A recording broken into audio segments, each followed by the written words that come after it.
नमस्कार दोस्तों, Alex horror story channel में आपका स्वागत है।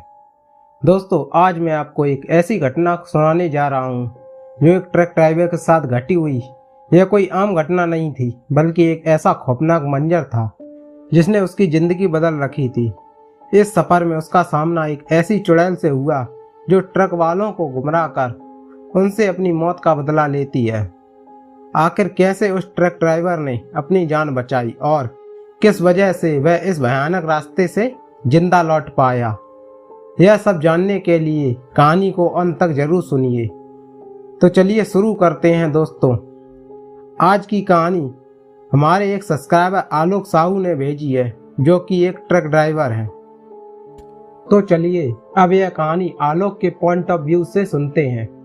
दोस्तों, मेरा नाम आलोक है और मैं उत्तर प्रदेश के भिंड जिले का रहने वाला हूँ। मैंने ट्रक चलाने का काम बहुत कम उम्र से ही शुरू कर दिया था। जब मैं 22 साल का था तभी से मैं मामा जी का ट्रक चलाने लग गया था। लेकिन जो डरावनी घटना आपके साथ शेयर करने जा रहा हूँ वह तब की है जब मैं 28 साल का था। आज मुझे ट्रक चलाते हुए लगभग 14 साल हो चुके हैं। लेकिन उस घटना के बाद मैंने अपने जीवन में ट्रक चलाते वक्त कभी भी शॉर्टकट रास्ता नहीं अपनाया। दरअसल यह घटना उस वक्त की है जब हमारे देश में लॉकडाउन लगा हुआ था और किसी को भी कहीं जाने की इजाज़त नहीं थी सिवाय इमरजेंसी सेवाओं के। उस वक्त मैंने अपनी गाड़ी मेडिकल लाइन की दवाओं में लाने और ले जाने के लिए लगा रखी थी, इसलिए मुझे लॉकडाउन में गाड़ी चलानी पड़ रही थी। उस दिन मैंने ट्रक में दिल्ली से सामान लोड किया और मुझे यह सामान मुंबई पहुंचाना था। दोपहर के 2 बज रहे थे। ट्रक में पूरा सामान लोड हो चुका था। फिर लगभग शाम के 6 बजे तक मैं थोड़ा आराम करने के बाद अपने ट्रक को लेकर अपनी मंजिल की ओर चल पड़ा। मुझे यह सामान अगले दिन शाम तक मुंबई पहुंचाना था, इसलिए मैं काफ़ी अच्छी खासी रफ्तार से चल रहा था। जैसा कि आप सभी जानते हैं कि जितना सांस लेना जरूरी होता है, लॉकडाउन के टाइम पर मास्क लगाना भी उतना ही जरूरी था, क्योंकि अगर गलती से भी कहीं पर पुलिस वालों ने बिना मास्क के देख लिया तो चालान काटने में देर नहीं लगती है। यह सोचकर मैंने जब ट्रक स्टार्ट किया उसी वक्त एक मास्क लगा लिया था। अब मैं लगातार अपनी मंजिल की ओर बढ़ ही रहा था। धीरे धीरे दिन ढलने का कारण चारों तरफ अंधेरा पसर चुका था। सड़क पर सिर्फ अंधेरे के अलावा कुछ भी नहीं दिख रहा था। तभी मेरे दिमाग में आया, अगर मैं किसी तरह शाम से पहले मुंबई पहुंच जाऊं तो मुझे थोड़ा ज़्यादा आराम करने का वक्त मिल जाएगा। यही सोचकर मैंने एक फैसला किया कि यदि रास्ते में मुझे कोई शॉर्टकट रास्ता दिखेगा तो मैं उस रास्ते को अपनाकर जल्दी मुंबई पहुंच जाऊंगा। लेकिन कुछ देर और गाड़ी चलाने के बाद न जाने क्यों मुझे नींद की झपकियां आने लगीं। इसलिए मैं अब ट्रक चलाते हुए हाईवे पर किसी ढाबे या चाय की दुकान को तलाशने लगा। लेकिन थोड़ी ही देर बाद मुझे याद आया कि यह तो लॉकडाउन का टाइम है और इस वक्त मुझे कोई ढाबा या दुकान नहीं मिलेगी जहां बैठकर मैं चाय पी सकूं। फिर मैंने अपने आप से मन में ही कहा, क्या यार आलोक, तू भी कितना भोला है। लॉकडाउन के टाइम पर मुझे कहाँ चाय की दुकान मिलेगी। अभी मैं यह सोच ही रहा था कि तभी मुझे अचानक हाईवे पर कुछ दूरी पर एक रोशनी सी दिखाई दी। धीरे धीरे जैसे ही मैं उसके पास गया तो मुझे मालूम हुआ कि यह कोई एक चाय की टपरी है और उस पर एक बुजुर्ग दुकानदार बैठा हुआ है। तभी मैंने ट्रक को उस बुजुर्ग आदमी के पास ले जाकर रोका और ट्रक में बैठे हुई उनसे पूछा, चाय मिलेगी क्या? तो बुजुर्ग दुकानदार ने मुझसे कहा, सब कुछ मिलेगा, आप ट्रक से नीचे तो उतर आए या सब कुछ वहीं पर लेंगे। उसकी बातें मुझे थोड़ी अजीब सी लगी, पर फिर भी मुझे चाय पीनी थी, इसलिए मैं ट्रक से नीचे उतर गया। मैंने उस आदमी से एक चाय बनाने को कहा। चाय का ऑर्डर देने के बाद मैंने अपने ट्रक से पानी की बोतल निकाली और मुंह धोने लगा ताकि थोड़ा फ्रेश फील हो।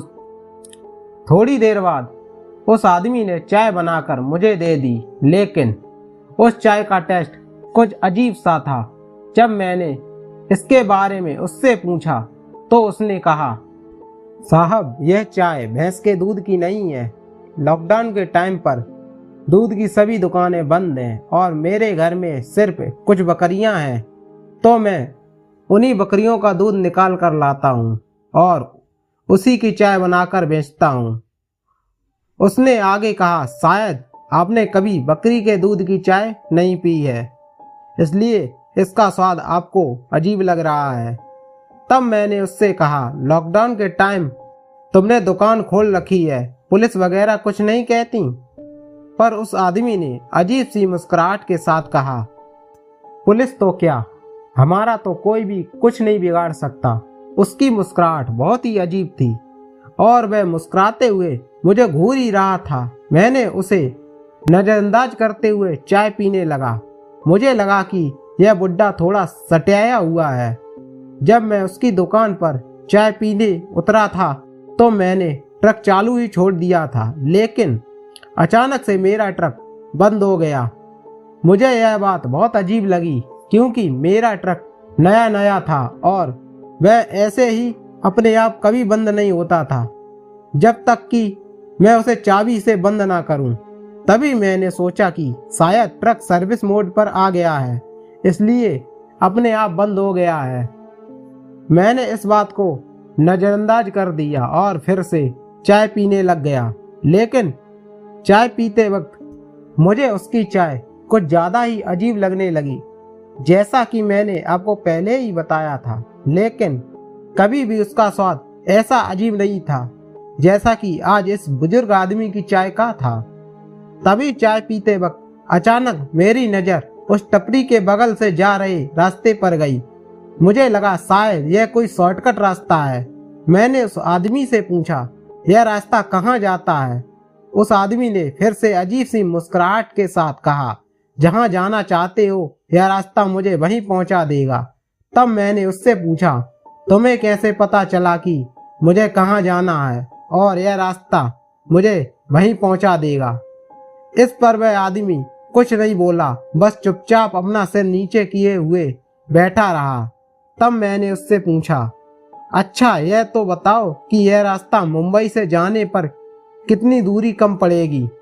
उसने मुंह नीचे किए हुए ही जवाब दिया, 50 किलोमीटर की दूरी। मैं उस आदमी से कुछ और पूछने ही वाला था कि तभी वह अजीब तरीके से कांपने लगा। जब मैंने गौर से देखा तो उसका एक हाथ बहुत तेजी से कांप रहा था। यह देखकर मुझे भी थोड़ा अजीब लगा। मैंने पूछा, क्या हुआ, तबीयत तो ठीक है ना तुम्हारी? इस पर उस आदमी ने मेरी तरफ अजीब तरीके से घूरते हुए कहा, तुम्हारा काम खत्म हो गया है, अब तुम जा सकते हो यहाँ से। क्योंकि मुझे उससे ज्यादा मतलब नहीं था, इसलिए मैं जाकर अपने ट्रक में बैठ गया। लेकिन ट्रक में बैठने के बाद जब मैंने उस आदमी की तरफ देखा तो उसकी हरकतें मुझे बहुत अजीब लग रही थीं। मुझे वह पहले से ही बहुत ही सटाया हुआ लग रहा था, इसलिए मैंने उसकी तरफ ज्यादा ध्यान नहीं दिया। लेकिन उसकी चाय पीने के बाद मेरा ध्यान बार बार उसी शॉर्टकट रास्ते की तरफ जा रहा था। मेरा मन भी बार बार उसी रास्ते से जाने को कह रहा था। आखिरकार मैं उस शॉर्टकट रास्ते से ही मुंबई की तरफ निकल पड़ा। अब चारों तरफ घना अंधेरा छा चुका था। मैंने अपनी घड़ी में देखा तो 9 बज रहे थे। तभी अचानक मुझे याद आया कि मैं उस आदमी को चाय के पैसे भी दिए ही नहीं थे। लेकिन अब मैं उस जगह से काफी आगे आ चुका था, इसलिए वापस जाना भी ठीक नहीं लगा। लेकिन सबसे ज्यादा अजीब बात तो यह थी कि उस आदमी ने मुझसे चाय के पैसे भी नहीं लिए। मैं इस बातों को नजरअंदाज करके अपने रास्ते पर आगे बढ़ ही रहा था, लेकिन मुझे इस रास्ते से एक अजीब बात महसूस हुई।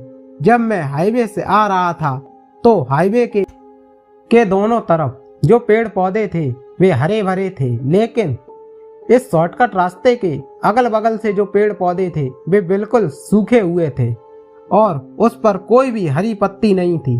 तब मैंने मन में सोचा, ऐसे कैसे हो सकता है? कुछ देर पहले जिस हाईवे के दोनों तरफ हरियाली थी, उससे इतनी थोड़ी सी दूरी पर यह सब कुछ कैसे सूखा हो सकता है? लेकिन मुझे तो जल्दी से मुंबई पहुंचना था, इसलिए मैंने इस बात को भी नजरअंदाज कर दिया। अब जब मैं उस रास्ते पर आगे बढ़ ही रहा था तो मैंने एक अजीब चीज नोटिस की। उस रास्ते पर स्पीड ब्रेकर बहुत ज्यादा थे। लगभग हर जगह 2 किलोमीटर पर एक स्पीड ब्रेकर आ ही जाता था। ऐसे पे मैंने सोचा कि इस रफ्तार से शायद मैं समय से मुंबई नहीं पहुंच पाऊंगा, लेकिन अब मैं कर ही क्या सकता था, क्योंकि इस रास्ते पर मैं काफी आगे आ चुका था। इसलिए मैंने आगे चलते रहना ही ठीक समझा। कुछ देर बाद ट्रक चलाते हुए मुझे ऐसा महसूस होने लगा जैसे ट्रक को बहुत ज्यादा पावर की जरूरत पड़ रही हो। आमतौर पर ऐसा तब होता है जब ट्रक के पीछे बहुत भारी सामान लदा हो, लेकिन आज तो ट्रक में ऐसा कुछ भी नहीं था जो इतनी पावर खींचता। फिर भी ट्रक इतनी ज्यादा पावर क्यों ले रहा था? जैसे उसके पीछे कोई बहुत ज्यादा भारी सामान लदा हुआ हो। बार बार मुझे यह एहसास हो रहा था कि ट्रक को चलाने में दिक्कत आ रही है। इसलिए मैंने सोचा कि एक बार ट्रक को रोककर इसे चेक कर लूं, लेकिन ट्रक रोकने से पहले सामने के रास्ते का मंजर देखकर मेरा रोकने का मन ही नहीं कर रहा था। रास्ता बहुत उबड़ खाबड़ था और देखने में बहुत ही वीरान और अजीब लग रहा था। वैसे तो मुझे इतना जल्दी डर नहीं लगता था, लेकिन आखिरकार मैं इंसान ही हूँ। मैं मन ही मन सोच रहा था कि कहीं कोई अच्छी सी जगह मिल जाए या कोई इंसान दिख जाए तो मैं ट्रक रोककर इसे चेक कर लूं। साथ ही उससे यह भी पूछ लूं कि यह रास्ता इतना वीरान और सूखा क्यों है और यह मुझे मुंबई तक कब तक पहुंचा देगा। बस मेरा ऐसा सोचते ही मुझे आगे रास्ते पर एक औरत दिखाई दी जो सिर पर लकड़ियों का गट्ठर लेकर चल रही थी। उसे देखकर मैंने सोचा, इतनी रात को यह औरत लकड़ियों का गट्ठर लेकर कहाँ जा रही है। तभी मैंने अपनी घड़ी में टाइम देखा, रात के 11 बज रहे थे। यह बात मुझे बहुत अजीब लगी, लेकिन फिर भी मैंने ट्रक को लेकर उसके पास जाकर रोक दिया। ट्रक की हेडलाइट की रोशनी में वह औरत काफी जवान और खूबसूरत दिख रही थी, लेकिन उसने घूंघट निकाल रखा था। मेरे ट्रक को उसके पास रुकते देख वह औरत भी वहीं रुक गई। तभी मैंने उससे पूछा, यह रास्ता कितना लंबा और है? लेकिन शायद ट्रक के इंजन की आवाज में उसे कुछ सुनाई नहीं दे रहा था, इसलिए मैंने नीचे उतरकर उससे बात करना ठीक समझा। अब मैंने ट्रक को चालू छोड़कर केबिन से नीचे उतरने का फैसला किया और उस औरत के पास गया। लेकिन जैसे ही मैं उतरकर उसकी तरफ आगे बढ़ा, उसने लकड़ियों के गट्ठर से कुल्हाड़ी निकाली और मेरी तरफ लहरा दी। यह देखकर मैं बहुत ज्यादा डर गया। तुरंत मैंने कहा, घबराने की कोई बात नहीं है, मैं सिर्फ रास्ता भटक गया हूँ। मैं आपसे रास्ता पूछने के लिए नीचे उतरा हूँ, अब मुझे गलत मत समझे। इस पर वह औरत कुछ नहीं बोली, लेकिन उसने अपने हाथ में पकड़ी हुई कुल्हाड़ी को नीचे कर लिया। अभी मैं उस औरत से कुछ और पूछने ही वाला था कि तभी उसने अपना घूंघट ऊपर करते ही मैं तो मंत्रमुग्ध हो गया, क्योंकि वह दिखने में बहुत ज्यादा खूबसूरत थी। उसकी खूबसूरती में मुझे स्तब्ध कर दिया। लेकिन मैंने अपने आप को संभालते हुए उससे पूछा, क्या यह रास्ता आगे जाकर ठीक होगा या फिर ऐसे ही ऊबड़ खाबड़ रहेगा? तभी उस औरत ने कहा, नहीं, यह ज्यादा आगे तक ऐसा नहीं है, आगे जाकर रास्ता अच्छा है। लेकिन उसकी आवाज सुनते ही मुझे बहुत अजीब लगा, क्योंकि वह जितनी खूबसूरत थी उसकी आवाज उतनी ही बदसूरत थी, या यूं कहें उसकी आवाज अच्छी नहीं थी बल्कि बिल्कुल मर्दों जैसी थी। जब वह बोल रही थी मुझे ऐसा लग रहा था जैसे मैं किसी औरत से नहीं बल्कि किसी मर्द से बात कर रहा हूँ।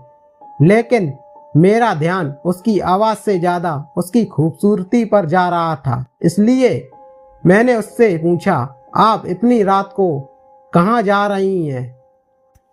और वह भी इन लकड़ियों के गट्ठर को लेकर। इस पर उस औरत ने कहा, लॉकडाउन का समय चल रहा है ना, तो दिन के समय बाहर जाकर लकड़ियां नहीं ला सकते, इसलिए मैं रात के समय ही लकड़ियां लेकर आती हूँ, क्योंकि हमारे घर में लकड़ियों से ही खाना बनता है। मैंने सोचा हो सकता है यह औरत सच बोल रही है, क्योंकि उस समय लॉकडाउन का माहौल ही ऐसा था। तभी अचानक मेरा ट्रक अपने आप बंद हो गया। जब तक ट्रक चालू था तब तक सड़क पर हेडलाइट की रोशनी थी, लेकिन जैसे ही ट्रक बंद हुआ चारों तरफ अंधेरा सा छा गया।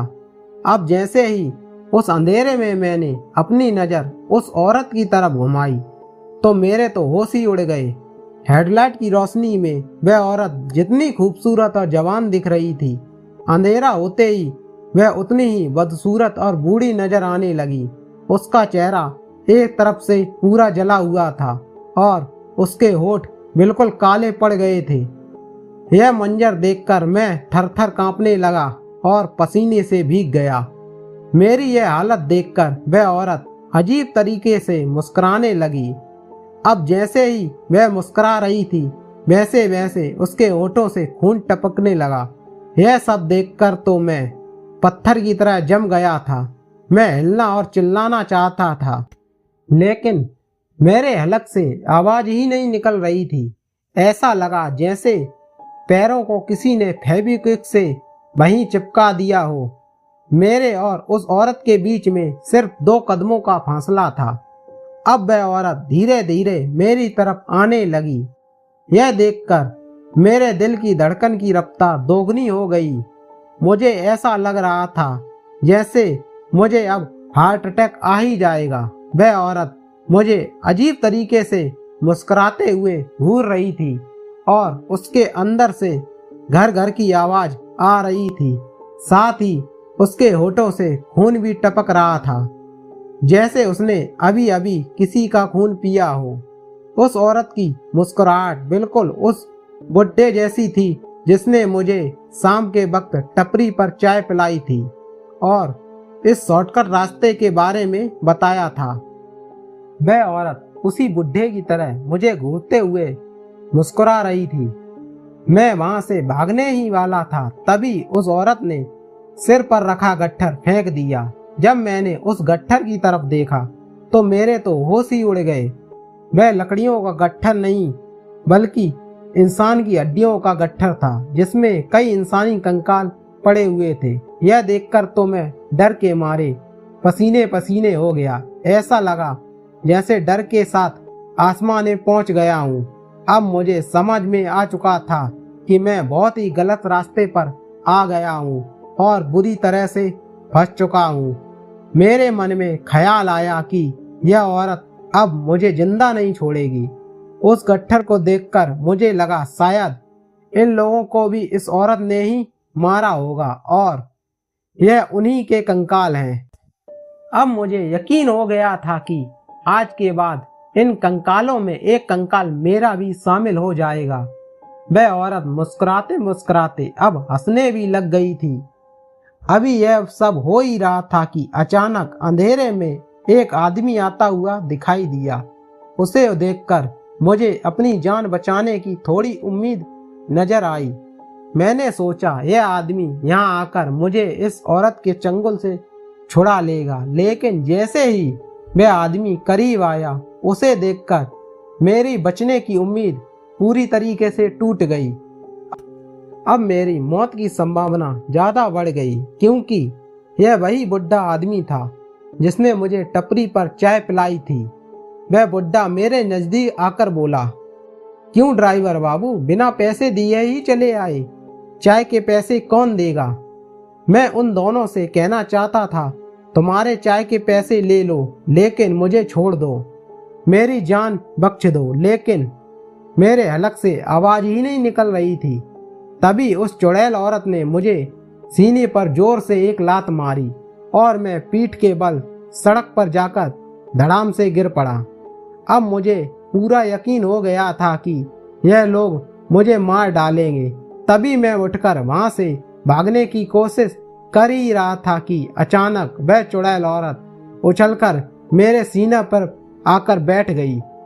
उसने कुल्हाड़ी अपने हाथ में ही ले रखी थी और अब वह मुझे मारने ही वाली थी। तभी अचानक मेरा फोन बज उठा और जैसे ही फोन की घंटी बजी, वह औरत अचानक से जोर जोर से चिल्लाने लगी और अपने दोनों कानों को दबाने लगी, जैसे कि उसे मेरे फोन की आवाज से बहुत तकलीफ हो रही हो। तभी मैंने ध्यान दिया कि मेरे फोन की घंटी में हनुमान चालीसा लगी हुई थी। हनुमान चालीसा की आवाज सुनकर वह चुड़ैल मुझ पर वार नहीं कर पा रही थी। तभी मुझे समझ में आ गया कि अगर मैंने फोन उठाकर घंटी बंद कर दी तो वह चुड़ैल मेरे ऊपर फिर से हावी हो जाएगी। इसलिए मैंने फोन न उठाना ही ठीक समझा। लेकिन कुछ देर बाद फोन कट गया और घंटी बजना बंद हो गई। घंटी बंद होते ही वह चुड़ैल फिर से मुझ पर वार करने के लिए तैयार हो गई।